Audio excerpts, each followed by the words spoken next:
नमस्कार ओडिशा। आज हूँ फेब्रुआरी मास 11 तारिख बुधवार। आज दिन जाकर गुरुत्वपूर्ण खबर उपरे आसंतु नजर पकाइबा। भिडियोटी को शेष पर्यंत देखंतु। मात्र किछि समय मध्य जानि परिबे आज दिन संपूर्ण खबर।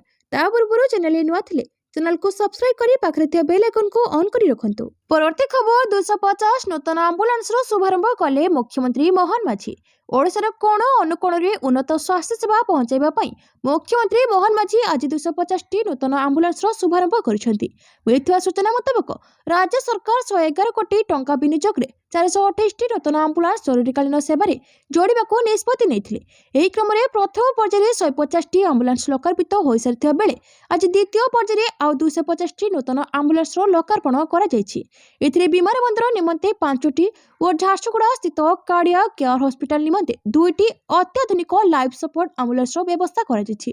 प्रति एम्बुलेंस पिछा 25.77 लाख टंका हिसाब रे 428 टी एम्बुलेंस पाए 111 कोटी टंका राज्य सरकार निजस्व पांठिरू विनियोग करछन्ती। उल्लेख थाके 108 जरूरीकालीन एम्बुलेंस सेवा ओडिशा रे 2013 मसीह आरंभ होइथिला। वर्तमान राज्यर समस्त 30 टी जिल्ला रे मोट 866 टी एम्बुलेंस लोकंक सेवा नियोजित अछि। परवर्ती खबर आउ मिलिबनी इनपुट सब्सिडी। 800 टंकार इनपुट सब्सिडी भूली जांतु ओडिशा चाषी। केंद्र सरकार केरल मुख्य सचिव पाखक जो चिठी लिखिं ताहा यही संकेत देउछि। वर्षे पाइली द्वितीय वर्ष में भाग्यशाली चाषी मानक मिला आसंता वर्ष को आउ के पाइबे नहीं। रबी चाष बेले 800 टंका कथा भूली जांतु चाषी। केंद्र सरकार खर्च विभाग सचिव भी भुआलम गत मास एक पत्र लिखिं केरल मुख्य सचिव डॉक्टर ए जय तिलक को। एथिरे 5टी बिंदु अच्छी। चिठीर सार कथाटी है जे केंद्र सरकार चाषी अभावी बिक्री रखा निमंते प्रत्येक वर्ष विभिन्न शस्य सर्वनिम्न सहायक मूल्य निर्धारण कर देखा गहम और धान चाष उत्पादन यथेष्ट बढ़ी। साधारण बंटन व्यवस्था लगी आवश्यक खाद्य शस्य अधिक उत्पादित होउछि। बड़का धान और गहम रखा एक बड़ समस्या है। खर्च बहुल तेणु जो अतिरिक्त बोनस विभिन्न सरकार देउछन्ति यह द्वारा अधिक जमी धान और गहम चाष कर उत्पादन अधिक होउछि। एथिपई पानी सारस इनपुट सब्सिडी बढ़ुछि। अन्य आनुषंगिक समस्या उपजिलाणी एणु राज्य सरकार बोनस नीति बंद करंतु। यह परिवर्ते डाली और तैलबीज उत्पादन को प्रोत्साहन दियंतु। परवर्ती खबर जागर यात्रा पई सजे हेलाणी आखंडलमणि पीठ। भद्रक आरडी बाबा आखंडलमणि जागर यात्रा पई प्रस्तुति सजे हेलाणी मुख्य मंदिर सह बेढ़ा परिसर। चित्रकार सेवाकार पक्षर दिन राति चली रंग कार्य। सेपरी चलित वर्ष मंदिर परिसर और पीठ को आकर्षणीय आलोक सजा भद्रक उपजिलापाल तथा मंदिर ट्रस्ट बोर्ड ट्रस्टी सौरभ चक्रवर्ती कहते। जागर यात्रा दुई समन्वय बैठक अनुष्ठित होइछि। जागर यात्रा व्यापक पुलिस मुतयन सह सीसीटीवी कैमेरा और ड्रोन व्यवहार करा। जागर यात्रा दिन भोर 4टारे मंदिर द्वार फिटा नीति सह मंगल आरती संपूर्ण हेब। संध्यारू 4 प्रहर महास्नान सह रात्र 1टारे सुनावेश संपूर्ण हेबा परे भोर 4:30 मंदिर चूड़ा को उठिब महादीप। परवर्ती खबर सातकोशिया व्याघ्र संरक्षण क्षेत्र में पुनर्वास प्रसंग। क्षुब्ध ओडिशा मानवाधिकार आयोग। सातकोशिया व्याघ्र संरक्षण क्षेत्र में पुनर्वास प्रक्रिया को नहीं ओडिशा मानवाधिकार आयोग क्षुब्ध होइछन्ति। आयोग तांको आदेश रे कहउछन्ति जे पुनर्वास प्रक्रिया आईनगत नियम उल्लंघन होइछि। ग्राम सभार सम्मति निया जाय नहीं एवं हिताधिकारी चयन में अनियमितता रही। राज्य सरकार को 4 सप्ताह मध्य उच्चस्तरीय तदंत कमिटी गठन करने को आयोग सुपारिश करिछि। सातकोशिया बाघ संरक्षण क्षेत्र बफर और फ्रीज अंचल गाँ गुड़िकर होइतिबा पुनर्वास प्रक्रिया गुरुतर त्रुटि थिबा दर्शाइछि ओडिशा मानवाधिकार आयोग। आयोग कहते वन अधिकार आईन 2026 अनुसार व्यक्तिगत और सामूहिक वन अधिकार समाधान पूर्व पुनर्वास आरंभ करा जायथिला, जहाँ आईनगत भाव त्रुटिपूर्ण बोली अनुभव करछन्ति ओएचआरसी। अनेक स्थान में ग्राम सभा बैठक ठीक भाव हो नथिला। योग्य बासिंदा माने अनुपस्थित थिले एवं तरबरिया भाव संकल्प पास करा जायथिला। ए परिस्थिति रे मिलिथवा सम्मति को आईनगत भाव वैध बोली धरा जाय परिबो नाही बोली कमिशन कहछन्ति। परवर्ती खबर ओडिशार काश्मीर बोलेले उपमुख्यमंत्री। बड़ धरणर घोषणा को अपेक्षा। ओडिशार काश्मीर कहुवा दारिंगबाड़ी गस्तरे राज्यर उपमुख्यमंत्री तथा पर्यटन मंत्री प्रभाती परिड़ा गस्त करछन्ति। से सोमवार दारिंगबाड़ी रे पहुंची इको रिट्रीट पहुंची रात्रि यापन करथिबा बेले मंगलवार सकाळ 10टारे से दारिंगबाड़ी रे विभिन्न पर्यटन स्थल बुलिथिले। प्रथमे सांजासुर उन्नयन ट्रस्ट अधीन रे रहिथिबा हिल व्यू पार्क बुलिथिले।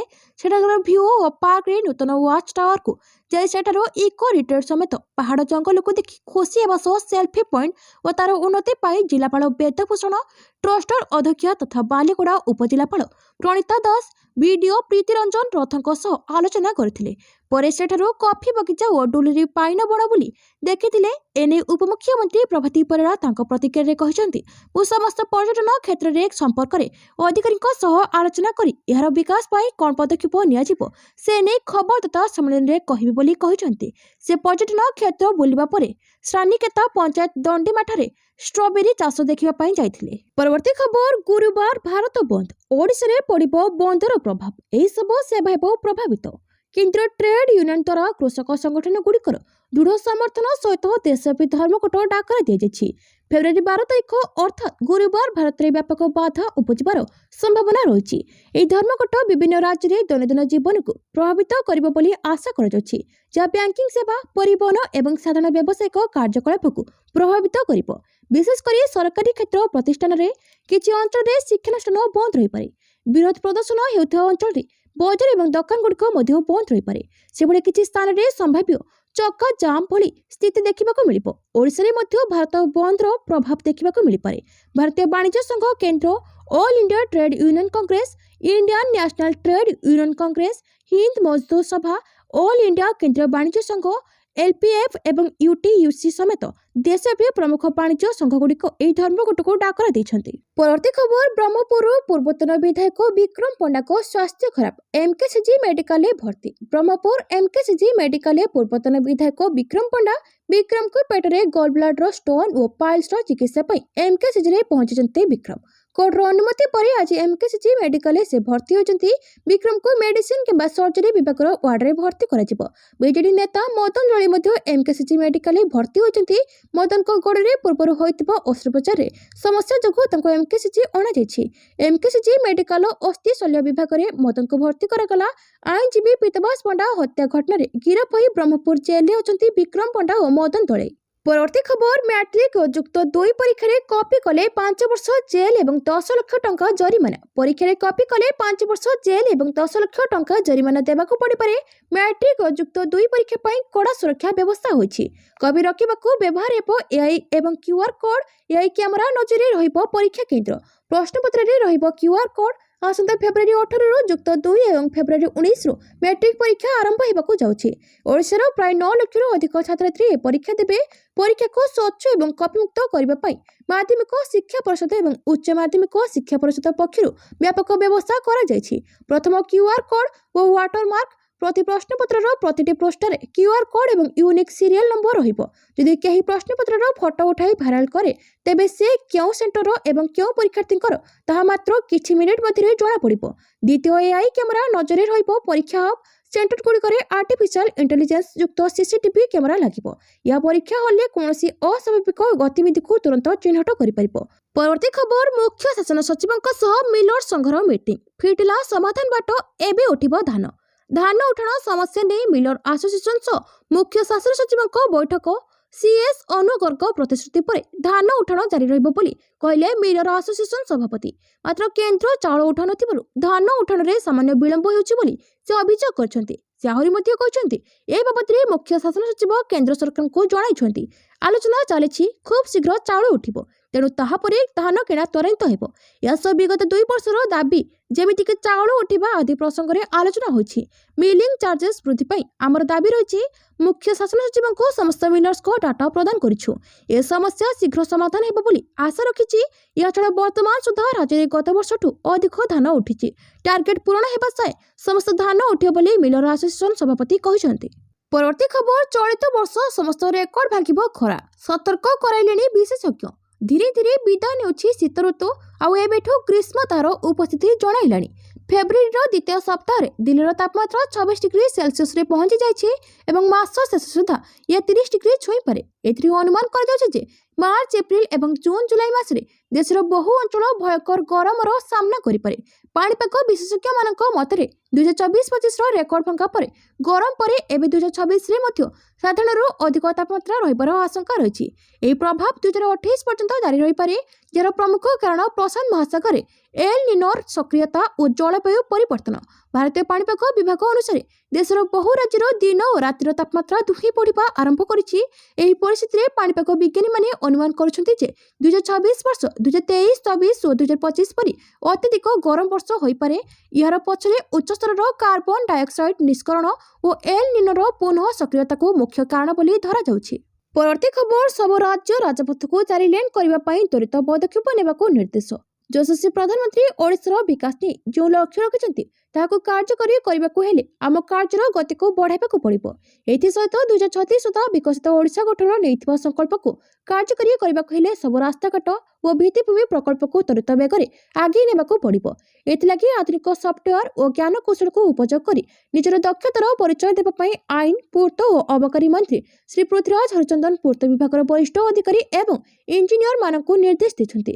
ଆଜି ଅପରାହ୍ନରେ ଲୋକ ସେବା ଭବନ ସମ୍ମିଳନୀ କକ୍ଷରେ ପୂର୍ତ୍ତ ବିଭାଗର ବିଭିନ୍ନ ଉନ୍ନୟନମୂଳକ ପ୍ରକଳ୍ପର ସମୀକ୍ଷା କରି ମନ୍ତ୍ରୀ ଶ୍ରୀ ହରିଚନ୍ଦନ କହିଲେ ଯେ କେବଳ ବଡ଼ ବଡ଼ ସହରର ଉନ୍ନୟନ ଦ୍ୱାରା ରାଜ୍ୟର ସାମଗ୍ରିକ ବିକାଶ ହୋଇପାରିବ ନାହିଁ। ଏଥିପାଇଁ ରାଜ୍ୟର ବିଭିନ୍ନ ଅଞ୍ଚଳର ପ୍ରତି ସହରକୁ ଯୋଗାଯୋଗ ବ୍ୟବସ୍ଥାର ସୁଦୃଢ଼ୀକରଣ କରିବାକୁ ପଡ଼ିବ। ପରବର୍ତ୍ତୀ ଖବର, କାଳିଜାଇ ପୀଠରେ ବଢ଼ିବ ସୁରକ୍ଷା, ପର୍ଯ୍ୟଟକଙ୍କ ଭିଡ଼ ଦେଖି ଅଧିକ ପୁଲିସ ମୁତୟନ। କାଳିଜାଇ ପୀଠରେ ବଢ଼ିବ ସୁରକ୍ଷା। ଚିଲିକା କାଳିଜାଇ ଗସ୍ତରେ ଯାଇ ଏହି ସୂଚନା ଦେଇଛନ୍ତି ପୁରୀ ଏସ୍ପି ପ୍ରତୀକ ସିଂ। ପର୍ଯ୍ୟଟକଙ୍କ ସଂଖ୍ୟା ବଢ଼ୁଥିବା ବେଳେ ସୁରକ୍ଷାକୁ ନଜରରେ ରଖି ମୁତୟନ ହେବେ ଅଧିକ ପୁଲିସ। ଏହା ସହ ପୁଲିସ ହେଡପୋଷ୍ଟରେ ହେବ କଳେବର ବୃଦ୍ଧି। ପୁଲିସ ପାଟ୍ରୋଲିଂର ବି ହେବ ବ୍ୟବସ୍ଥା। ପୁରୀ ମୁଖ୍ୟ କାର୍ଯ୍ୟାଳୟରୁ ଅଧିକ ଦୂରତା ହୋଇଥିବାରୁ କୃଷ୍ଣପ୍ରସାଦ ବ୍ଲକରୁ ସ୍ୱତନ୍ତ୍ର ଗୁରୁତ୍ୱ ଦିଆଯିବ ବୋଲି କହିଛନ୍ତି ଏସ୍ପି। କାଳିଜାଇକୁ ଗୁରୁତ୍ୱ ଦିଆଯିବା ସହ ସମ୍ପୂର୍ଣ୍ଣ ଚିଲିକାରେ ସୁରକ୍ଷା ବଢ଼ାଯିବ ଓ ଅଧିକରୁ ଅଧିକ ପୁଲିସ ପାଟ୍ରୋଲିଂର ବ୍ୟବସ୍ଥା କରାଯିବ। ପରବର୍ତ୍ତୀ ଖବର, ଆୟୁଷ ଡାକ୍ତରଙ୍କ ପାଇଁ ଖୁସି ଖବର, ଅଭିଜ୍ଞତା ଅନୁଯାୟୀ ବଢ଼ିଲା ଦରମା। ମୁଖ୍ୟମନ୍ତ୍ରୀ ଶ୍ରୀ ମୋହନ ଚରଣ ମାଝୀ ରାଜ୍ୟରେ ଜାତୀୟ ସ୍ୱାସ୍ଥ୍ୟ ମିଶନ ଅଧୀନରେ କାର୍ଯ୍ୟରତ ଚୁକ୍ତିଭିତ୍ତିକ ଆୟୁଷ ଡାକ୍ତରମାନଙ୍କ ଦରମା ବୃଦ୍ଧି ପାଇଁ ନିଷ୍ପତ୍ତି ନେଇଛନ୍ତି। ରାଜ୍ୟରେ ସ୍ୱାସ୍ଥ୍ୟ ସେବା କ୍ଷେତ୍ରରେ ଆୟୁଷ ଡାକ୍ତରମାନଙ୍କ ଅବଦାନ ପ୍ରତି ଗୁରୁତ୍ୱ ଦେଇ ତଥା ସେମାନଙ୍କୁ ପ୍ରୋତ୍ସାହିତ କରିବା ପାଇଁ ମୁଖ୍ୟମନ୍ତ୍ରୀ ଏହି ନିଷ୍ପତ୍ତି ଗ୍ରହଣ କରିଛନ୍ତି। ମୁଖ୍ୟମନ୍ତ୍ରୀଙ୍କ ନିଷ୍ପତ୍ତି ଅନୁଯାୟୀ ଏନ୍ଏଚ୍ଏମ୍ରେ କାର୍ଯ୍ୟରତ ଚୁକ୍ତିଭିତ୍ତିକ ଆୟୁଷ ଡାକ୍ତରମାନଙ୍କ ଦରମା ବରିଷ୍ଠତା ଭିତରେ ମାସକୁ 20,000 ଟଙ୍କାରୁ 40,000 ଟଙ୍କା ପର୍ଯ୍ୟନ୍ତ ବୃଦ୍ଧି କରାଯାଇଛି। 5 ବର୍ଷରୁ କମ୍ ସମୟ ଅବଧି ପାଇଁ ସେବାରତ ଆୟୁଷ ଡାକ୍ତରମାନଙ୍କ ଦରମା ମାସକୁ 20,000 ଟଙ୍କା ବୃଦ୍ଧି ପାଇଛି। ଏହାଦ୍ୱାରା ସେମାନଙ୍କ ସର୍ବନିମ୍ନ ଦରମା 56,948 ଟଙ୍କା ହୋଇଛି। ସେପରି 5ରୁ 10 ବର୍ଷ ମଧ୍ୟରେ ସେବା କରୁଥିବା ଡାକ୍ତରମାନଙ୍କ ଦରମା ମାସକୁ 25,000 ବୃଦ୍ଧି ପାଇ 64,467 ଟଙ୍କାରେ ପହଞ୍ଚିଛି। 10ରୁ 15 ବର୍ଷ ସେବା ପାଇଁ ମାସକୁ 30,000 ଟଙ୍କା ବୃଦ୍ଧି ପାଇ 80,467 ହୋଇଥିବା ବେଳେ 15 ବର୍ଷରୁ ଉର୍ଦ୍ଧ୍ୱ ସେବା ପାଇଁ ଆୟୁଷ ଡାକ୍ତରମାନଙ୍କ ଦରମା 40,000 ଟଙ୍କା ବୃଦ୍ଧି ପାଇ 91,467 ଟଙ୍କାରେ ପହଞ୍ଚିଛି। ପରବର୍ତ୍ତୀ ଖବର, ଅଶ୍ଳୀଳ ନୃତ୍ୟ ମାମଲା, ଆତ୍ମସମର୍ପଣ କଲେ ଆଇଟମ୍ ଡ୍ୟାନ୍ସର ନିଶା ମହାରଣା, କୋର୍ଟ ଦେଲେ ନିଃସର୍ତ୍ତ ଜାମିନ। ପୁଣି ଥରେ ଚର୍ଚ୍ଚାରେ ଆସିଛନ୍ତି ଆଇଟମ୍ ଡ୍ୟାନ୍ସର ଓ ଯାତ୍ରା ଅଭିନେତ୍ରୀ ନିଶା ମହାରଣା। ଅଶ୍ଳୀଳ ନୃତ୍ୟ ପରିବେଷଣ ମାମଲାରେ ତାଙ୍କୁ 20,000 ଟଙ୍କାର ବଣ୍ଡ ଓ ଜଣେ ଜାମିନଦାରୀଙ୍କ ବଦଳରେ ନିଃସର୍ତ୍ତ ଜାମିନ ମିଳିଛି। ବଲାଙ୍ଗୀର ଏସ୍ଡିଜେଏମ୍ କୋର୍ଟ ତାଙ୍କୁ ଏହି ଜାମିନ ପ୍ରଦାନ କରିଛନ୍ତି। ହାଇକୋର୍ଟଙ୍କ ନିର୍ଦ୍ଦେଶ ପରେ ନିଶା ମହାରଣା ବଲାଙ୍ଗୀର କୋର୍ଟରେ ଆତ୍ମସମର୍ପଣ କରିଥିଲେ। ଗତ ମାସରେ ବଲାଙ୍ଗୀର ସଦର ଥାନା ପୋଲିସ ତାଙ୍କ ବିରୋଧରେ ଅଶ୍ଳୀଳ ନୃତ୍ୟ ପରିବେଷଣ ନେଇ ମାମଲା ରୁଜୁ କରିଥିଲେ। ସୂଚନା ଅନୁସାରେ ନିଶା ମହାରଣା ବଲାଙ୍ଗୀର ଜିଲ୍ଲାର ଚନ୍ଦନପାଟି ଅଞ୍ଚଳରେ ହୋଇଥିବା ଏକ କାର୍ଯ୍ୟକ୍ରମରେ ଯୋଗ ଦେଇଥିଲେ। ସେଠାରେ ଅଶ୍ଳୀଳ ନୃତ୍ୟ କରି ଅଙ୍ଗ ପ୍ରଦର୍ଶନ କରିଥିବା ଅଭିଯୋଗ ଆସିଥିଲା। ଏହି ଘଟଣାକୁ ନେଇ ଚନ୍ଦନପାଟି ଫାଣ୍ଡିର ଏଏସ୍ଆଇ ରଞ୍ଜିତ ପ୍ରଧାନ ସଦର ଥାନାରେ ଏତଲା ଦେଇଥିଲେ, ଯାହାପରେ ପୋଲିସ ମାମଲା ରୁଜୁ କରିଥିଲା। ଏହି ମାମଲାରେ କାର୍ଯ୍ୟକ୍ରମର 2 ଆୟୋଜକ ସୁରେନ୍ଦ୍ର ନାଗ ଓ ରାଧେଶ୍ୟାମ ମେହେରଙ୍କୁ ପୋଲିସ ଗିରଫ କରିଥିଲା। ପରବର୍ତ୍ତୀ ଖବର, ଲାଞ୍ଚ ମାଗୁଥିଲେ ନାଲି କୋଠା ଦେଖିବେ ବାବୁ, ରାଜସ୍ୱ ମନ୍ତ୍ରୀ। ସାଧାରଣ ନାଗରିକ ହେଉଛନ୍ତି ଭିଆଇପି, ସେମାନେ ମାଲିକ। ଅଫିସକୁ ଆସିଲେ ଚୌକି ଦେବା, ପିଇବାକୁ ପାଣି ଦେବା ଏସବୁ ସଂସ୍କାର ପାଇଁ ବିଭାଗ କହିଛି। ଦୁର୍ନୀତି ସମସ୍ୟା ଅଛି, ଏହା ଅଭ୍ୟାସରେ ପରିଣତ ହୋଇଛି। ଏହାକୁ ବନ୍ଦ ପାଇଁ ରାଜସ୍ୱ ବିଭାଗ ବିଭିନ୍ନ ସଂସ୍କାର କରାଯିବ। ପୁରା ରାଜସ୍ୱ ବିଭାଗକୁ ଦୁର୍ନୀତିମୁକ୍ତ କରାଯିବ। ଭଲ କାମ କଲେ ଭଲ ଜାଗାରେ ପୋଷ୍ଟିଂ କରାଯିବ। 300 ଓଏଏସ୍ ଅଫିସରଙ୍କ ବିରୋଧରେ ପ୍ରୋସିଡିଂ କଲୁ। ରାଜସ୍ୱ ଅଧିକାରୀଙ୍କୁ ସସ୍ପେଣ୍ଡ କଲୁ। ବହୁ ଲୋକ ଗିରଫ ହୋଇ ଜେଲ୍ ଗଲେ। ଆଇନ ଅଛି। ପ୍ରତ୍ୟେକ ଦିନ କେଉଁ ସେବା ହେଲା ଆମ ଅଫିସକୁ ଡାଟା ଆସୁଛି। ମୋତେ ସିଧା ଫୋନ କରି ଲୋକେ ଅଭିଯୋଗ କରୁଛନ୍ତି। କିଛି ସମୟ ବିଳମ୍ବ ହୋଇପାରେ, କିନ୍ତୁ କାହାକୁ ଲାଞ୍ଚ ଦିଅନ୍ତୁ ନାହିଁ। ସରକାର ପ୍ରସ୍ତୁତ ଅଛନ୍ତି ବିନା ଲାଞ୍ଚରେ ରାଜସ୍ୱ ସେବା ଦେବା ପାଇଁ। ଯିଏ ପଇସା ମାଗିବ ମୋତେ ଜଣାନ୍ତୁ। ପରବର୍ତ୍ତୀ ଖବର, ଉଡ଼ିବ ପାକିସ୍ତାନ ନିଦ, ଆଉ 114 ରାଫେଲ କିଣିବାକୁ ପ୍ରସ୍ତାବ।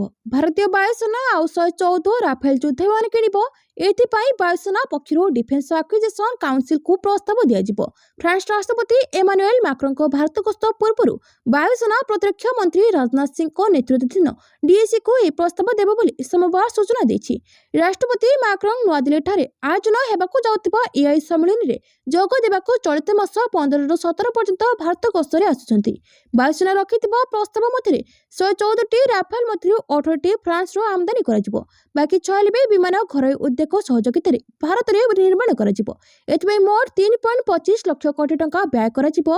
वर्तमान भारतीय वायुसेना 36टी राफेल नियोजित रहिछि। परवर्ती खबर देशर बैंकिंग व्यवस्था संस्कार पर शीघ्र गठन एवं उच्च स्तरीय कमिटी। देशर बैंकिंग व्यवस्था संस्कार पर सरकार शीघ्र एक उच्च स्तरीय कमिटी गठन करेंगे। बैंकिंग क्षेत्र समीक्षा करने सहित बृहत और विश्वस्तरीय प्रतियोगिता करने लक्ष्य आवश्यक बैंक गठन दिगरे उक्त कमिटी सरकार को सुपारिश कर। अर्थमंत्री निर्मला सीतारमण यह सूचना देते प्रस्तावित कमिटी विशेष भाव विकसित भारत गठन दिगरे आवश्यक अर्थ जोगाड़ उपरे ध्यान थिबो। ए क्षेत्र में बैंक गुड़िकर प्रमुख भूमिका रहिबो। तेबे कमिटी गठन पुनर्बार बैंक मिश्रण द्वारा उन्मुक्त करिबो बोली प्रश्न में अर्थमंत्री कहिथिले केवल बैंक मिश्रण रे एहाको सीमित रखिबा उचित नुहे।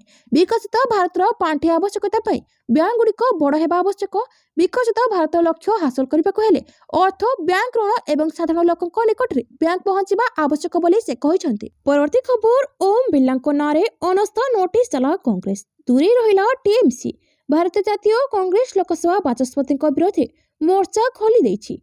मंगलवार लोकसभा दल बाचस्पति ओम बिरला विरोध में अनस्था प्रस्ताव आनी। एने गृहर महासचिव को दल नोटिस प्रदान करिछि। टीएमसी सांसद माने अनस्था प्रस्ताव को समर्थन करिबारु दूरे रहिछन्ति। लोकसभा रे बजेट नहीं आलोचना जारी रही। तेबे विरोधी दलों पाटदंड गृह कार्य सुरखुरे चली पारुनी। यह मध्य कांग्रेस समेत विभिन्न विरोधी दल बाचस्पति ओम बिरला विरोध में पक्षपातिता अभियोग आनी। तेबे गृह कार्य को सुचारू रूपे संपादन संसदीय व्यापार मंत्री किरेन रिजिजू समस्त दल सह बैठक करथिले, किंतु समाधान सूत्र बाहरी पारि नाही। यह मध्य कांग्रेस बाचस्पति विरोध में अनस्था प्रस्ताव आनी।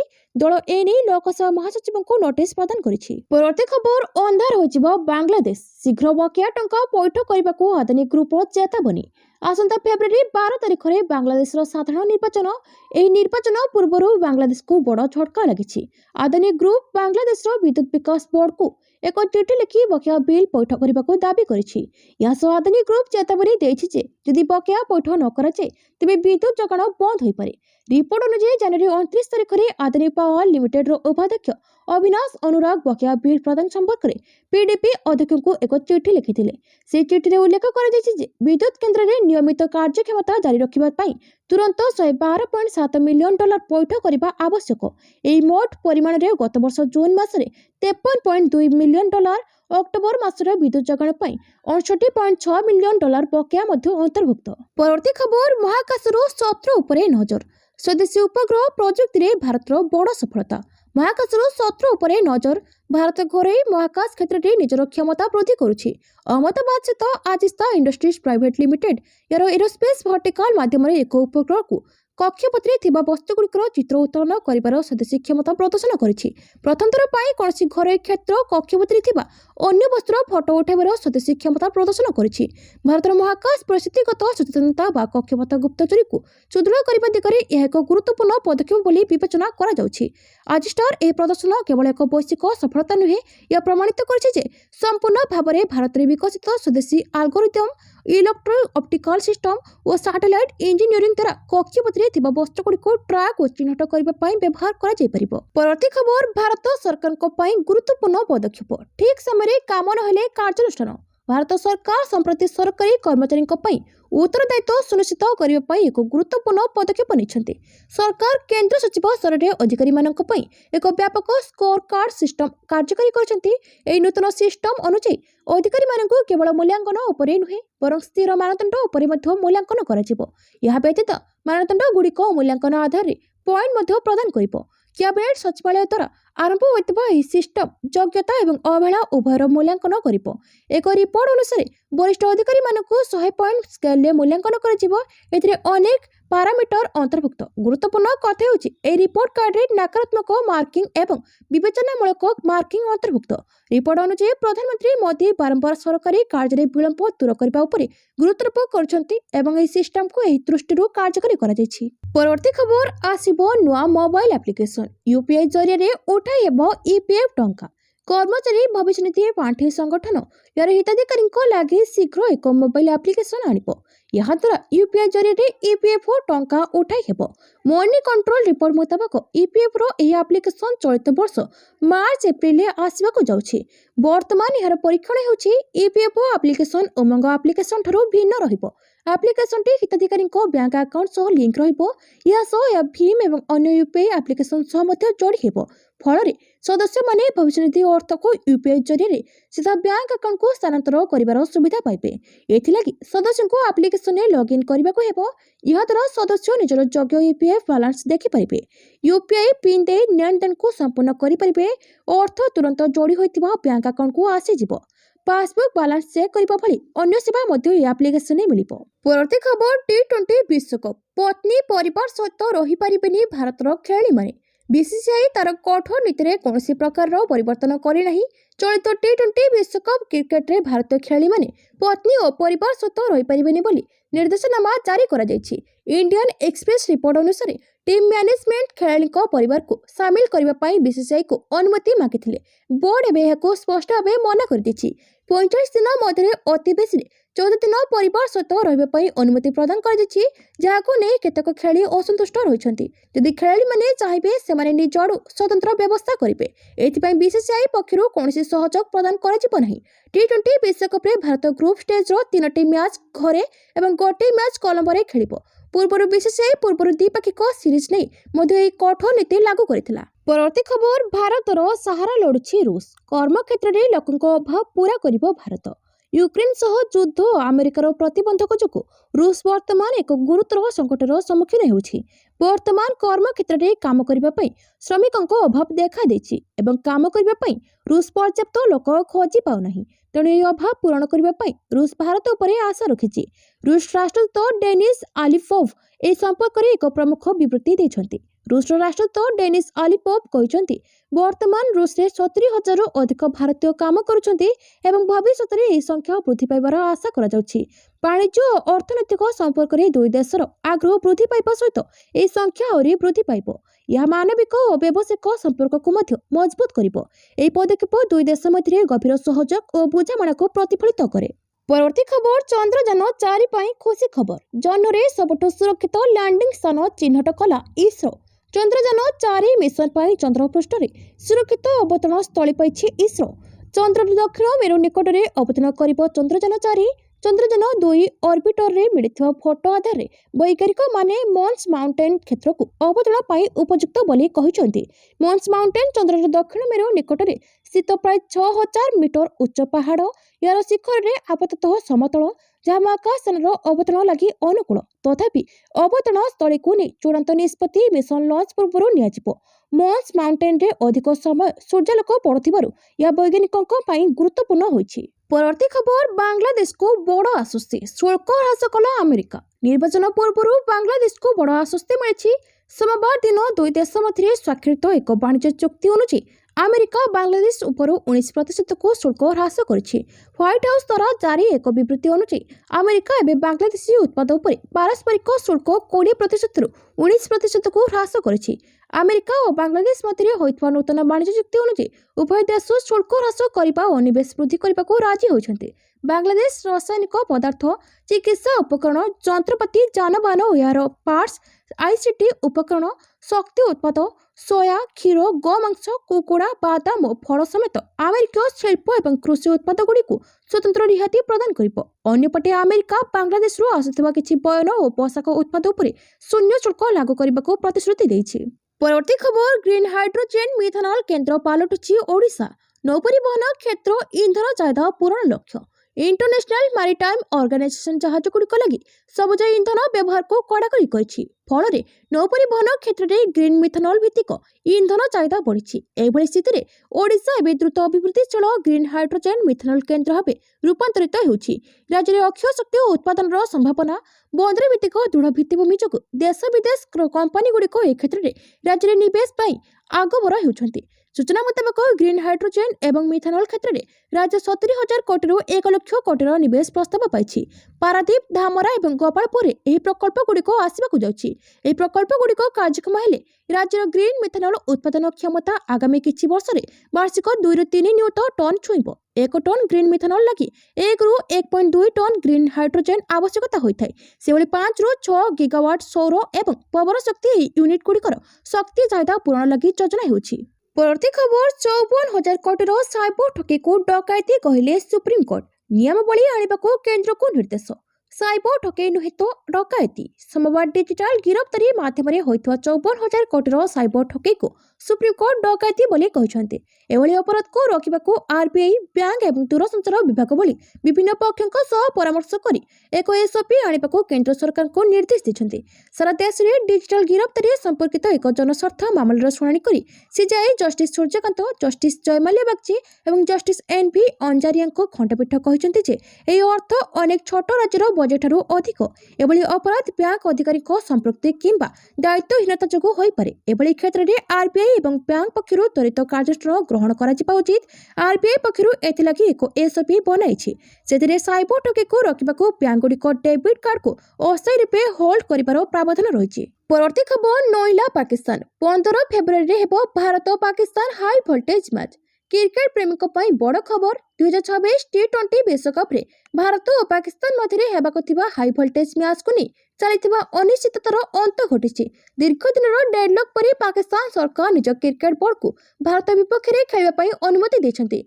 पूर्व निर्धारित सूची अनुसार आसंता फेब्रुआरी 15 तारिख में श्रीलंकार कोलंबो ठारे महालड़ई देखा मिल। पाकिस्तान क्रिकेट बोर्ड पक्षरु किछि दिन हेब एही मैच वर्जन करने को धमक दिया जायतिला। विशेषकर बांग्लादेश सहर होइतबा विवाद और आईसीसी पाखरे रखिथिबा किछि दाबी पूरण न हेबारु पाकिस्तान एभली जिद धरिथिला। पीसीबी अध्यक्ष मोहसिन नाकवी एने प्रधानमंत्री शहबाज शरीफ सह विस्तृत आलोचना करबा परे सरकार शेष में दल को पड़िया को ओह्लैबाकू निर्देश देछन्ति। परवर्ती खबर कानाडा को नाली आखि देखाइले ट्रम्प। सेतु खोलिबाकू मना कले। अमेरिका राष्ट्रपति डोनाल्ड ट्रम्प कानाडा द्वारा पांठी जगाई दिया जायतिबा एक प्रमुख नूतन सीमा क्रॉसिंग खोलिबाकू अवरोध करबाकू धमक देछन्ति। Social media platform Truth Social रे से कानाडा विरोधी बेआईन वाणिज्य अभ्यास अभियोग आनी कहिसन्ति प्रकल्पर अति कम रे अमेरिकार अधा मालिकाना रहिबा उचित। ट्रम्प कहिसन्ति कानाडा दशंधि धरी अमेरिकार लाभ उठाई आसुछि। से विशेष भाव में ओंटारियो और मिशिगान मध्य निर्मित गोडी होवे अंतर्जातीय सेतुर उल्लेख करछन्ति। जेपर्यंत अमेरिका जहाँ देछि तार पूर्ण क्षतिपूरण न पाइब तथा जेपर्यंत कानाडा आम सहित सम्मान और निरपेक्षता सहित व्यवहार न करिछि से पर्यंत मु सेतु को खोलिबाकू देबी नाही। परवर्ती खबर डकायती कम नुहे digital arrest. Supreme court digital arrest को डकायती कहले सर्वोच्च न्यायालय डिजिटल अरेस्ट जरिए पीड़ित माने 54,000 कोटी टंकार अधिक अर्थ हराइबा घटना डकायती ठारू किछि कम नुहे। एभली अपराध को रोकबा लागि भारतीय रिजर्व बैंक दूरसंचार विभाग और अन्य अंशीदारी मानक परामर्श रे एक एसओपी प्रस्तुत करबा लागि सुप्रीमकोर्ट केंद्र सरकार को निर्देश देछन्ति। सुप्रीमकोर्ट प्रधान विचारपति जस्टिस सूर्यकांत, जस्टिस जयमाल्या बागची और जस्टिस एनवी अंजारिया को नहीं गठित खंडपीठ निर्देश देछन्ति। डिजिटल अरेस्ट रे जतिकि अर्थ लोके हराइछन्ति ता केतेक छोट राज्यर बजेट आकार ठारू मध्य अधिक। भारतीय रिजर्व बैंक एवं टेलीकॉम विभाग द्वारा प्रस्तुत एसओपी गुड़ी को विचार कर एभली अपराधर कड़ा मुकाबला एक चिठा एमओयू 4 सप्ताह मध्य प्रस्तुत कर आसवा लगी गृह मंत्रालय को सुप्रीमकोर्ट निर्देश देछन्ति। परवर्ती खबर धर्मघट को मध्याह्न भोजन पाचिका सहायिका समर्थन। आसंता 12 तारिख में 10टी केंद्रीय श्रमिक संगठन पक्षरु धर्मघट डाकरा दिया जायछि। एमजीएनआरईजीएस नाम परिवर्तन को विरोध करने सह श्रमिक विरोधी 4 श्रम कोड बातिल आदि केतेक दाबी देशव्यापी आंदोलन करा जिवो। एही धर्मघट को ओडिशार मध्याह्न भोजन पाचिका ଓ ସହାୟିକାମାନେ ସମର୍ଥନ କରିଛନ୍ତି। ତେଣୁ ଧର୍ମଘଟ ଦିନ ବିଦ୍ୟାଳୟରେ ପାଚିକା ଓ ସହାୟିକାମାନେ ଅନୁପସ୍ଥିତ ରହିବାର ଆଶଙ୍କା ରହିଛି। ଏନେଇ କୌଣସି ପରିସ୍ଥିତିରେ ଛାତ୍ରଛାତ୍ରୀଙ୍କୁ ମଧ୍ୟାହ୍ନ ଭୋଜନରୁ ବଞ୍ଚିତ କରାଯିବ ନାହିଁ। ଧର୍ମଘଟକୁ ଦୃଷ୍ଟିରେ ରଖି ମଧ୍ୟାହ୍ନ ଭୋଜନର ବିକଳ୍ପ ବ୍ୟବସ୍ଥା କରିବା ପାଇଁ ରାଜ୍ୟ ପ୍ରକଳ୍ପ ସଂଯୋଜକ କାର୍ଯ୍ୟାଳୟ ପକ୍ଷରୁ ସମସ୍ତ ଜିଲ୍ଲା ଶିକ୍ଷା ଅଧିକାରୀଙ୍କୁ ନିର୍ଦ୍ଦେଶ ଦିଆଯାଇଛି। ମଧ୍ୟାହ୍ନ ଭୋଜନ ପାଇଁ ଜିଲ୍ଲା ଶିକ୍ଷା ଅଧିକାରୀମାନେ ସ୍ଥାନୀୟ ସ୍ତରରେ ବିକଳ୍ପ ବ୍ୟବସ୍ଥା କରିବାକୁ ପରାମର୍ଶ ଦିଆଯାଇଛି। ପରବର୍ତ୍ତୀ ଖବର 31 ବର୍ଷ ପୁରୁଣା ମାମଲାରେ ପପୁ ଯାଦବଙ୍କୁ ମିଳିଲା ଜାମିନ। ପପୁ ଯାଦବଙ୍କୁ 31 ବର୍ଷ ପୁରୁଣା ମାମଲାରେ ଜାମିନ ମିଳିଛି। ରିପୋର୍ଟ ଅନୁଯାୟୀ ଏମ୍ପି ଏମ୍ଏଲ୍ କୋର୍ଟ ପୂର୍ଣ୍ଣିଆ ସାଂସଦ ପପୁ ଯାଦବଙ୍କୁ ଜାମିନ ଦେଇଛନ୍ତି। ପପୁ ଯାଦବ ଆଜି ହାଜର ହେବା ପାଇଁ ଦିନ 12ଟାରେ ଜେଲରୁ କୋର୍ଟରେ ପହଞ୍ଚିଥିଲେ, କିନ୍ତୁ ଶୁଣାଣି ଦିନ 2ଟାରେ ଆରମ୍ଭ ହୋଇଥିଲା। ପପୁ ଯାଦବଙ୍କ ଓକିଲଙ୍କ ଯୁକ୍ତି ଶୁଣିବା ପରେ କୋର୍ଟ ଜାମିନ ମଞ୍ଜୁର କରିଛନ୍ତି। ଏହା ଉଲ୍ଲେଖନୀୟ ଯେ ପପୁ ଯାଦବ ହୁଇଲ୍ ଚେୟାରରେ କୋର୍ଟରେ ପହଞ୍ଚିଥିଲେ। ତଥାପି ଅନ୍ୟ ଏକ ମାମଲାରେ ଜାମିନ ଶୁଣାଣି ଏବେ ବି ବିଚାରାଧୀନ ଅଛି, ଯାହା ବିଷୟରେ ଖୁବ୍ ଶୀଘ୍ର ଆଲୋଚନା କରାଯିବ। ପପୁ ଯାଦବଙ୍କୁ ଫେବୃଆରୀ 8 ତାରିଖରେ ଗିରଫ କରାଯାଇଥିଲା। କୋର୍ଟର ଏହି ନିଷ୍ପତ୍ତି ତାଙ୍କ ପ୍ରଶଂସକଙ୍କ ମଧ୍ୟରେ ଆନନ୍ଦ ସୃଷ୍ଟି କରିଥିଲା। ପାଟନା ପୁଲିସ ଗତ ଶୁକ୍ରବାର ରାତିରେ ଏକ ଆଶ୍ଚର୍ଯ୍ୟଜନକ ପଦକ୍ଷେପରେ ପପୁ ଯାଦବଙ୍କୁ ତାଙ୍କ ବାସଭବନରୁ ଗିରଫ କରିଥିଲା। ତାପରେ ତାଙ୍କୁ ବେଉର ଜେଲକୁ ପଠାଯାଇଥିଲା। ପରବର୍ତ୍ତୀ ଖବର ଏସ୍ଆଇଆର୍ରେ ବାଧା ସୃଷ୍ଟି କରିବାକୁ ଦିଆଯିବନି। ସ୍ୱତନ୍ତ୍ର ଭୋଟର ତାଲିକା ସଂଶୋଧନ ବିରୋଧରେ ପଶ୍ଚିମବଙ୍ଗ ମୁଖ୍ୟମନ୍ତ୍ରୀ ମମତା ବାନାର୍ଜୀଙ୍କ ସମେତ ରାଜ୍ୟରେ ଅନ୍ୟ କେତେ ଜଣଙ୍କ ପକ୍ଷରୁ ସୁପ୍ରିମକୋର୍ଟରେ ଆବେଦନ ଦାୟର ହୋଇଥିଲା। ଏହି ଆବେଦନଗୁଡ଼ିକ ଉପରେ ଶୁଣାଣି ଜାରି ରହିଥିବା ବେଳେ ରାଜ୍ୟରେ ଚାଲିଥିବା ଏସ୍ଆଇଆର୍ରେ କୌଣସି ପ୍ରକାର ବାଧା ସୃଷ୍ଟି କରିବାକୁ ଅନୁମତି ଦେବେ ନାହିଁ ବୋଲି ସୋମବାର ସୁପ୍ରିମକୋର୍ଟ ମନା କରିଦେଇଛନ୍ତି।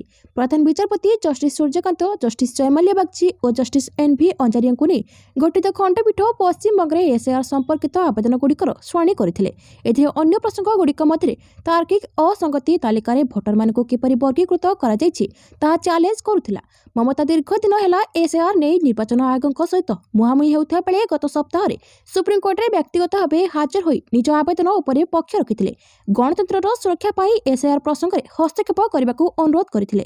ଅନ୍ୟପକ୍ଷରେ ଚୂଡ଼ାନ୍ତ ଭୋଟର ତାଲିକା ପ୍ରକାଶିତ ହେବା ପର୍ଯ୍ୟନ୍ତ ରାଜ୍ୟ ପୁଲିସ ଅଧିକାରୀମାନଙ୍କୁ ଭାରତୀୟ ନିର୍ବାଚନ ଆୟୋଗଙ୍କ ଅଧୀନରେ ରଖିବା ପାଇଁ ସନାତନ ସଂସଦ ଦ୍ୱାରା ଦାୟର ଏକ ଜନସ୍ୱାର୍ଥ ମାମଲା ମଧ୍ୟ ସୁପ୍ରିମକୋର୍ଟ ଦ୍ୱାରା ବିଚାର କରାଯାଇଥିଲା। ପରବର୍ତ୍ତୀ ଖବର ନିୟମ କୋହଳ କଲା ରିଜର୍ଭ ବ୍ୟାଙ୍କ। ବିନା ବନ୍ଧକରେ ଏମ୍ଏସ୍ଏମ୍ଇଙ୍କୁ ମିଳିବ 20 ଲକ୍ଷ ପର୍ଯ୍ୟନ୍ତ ଋଣ।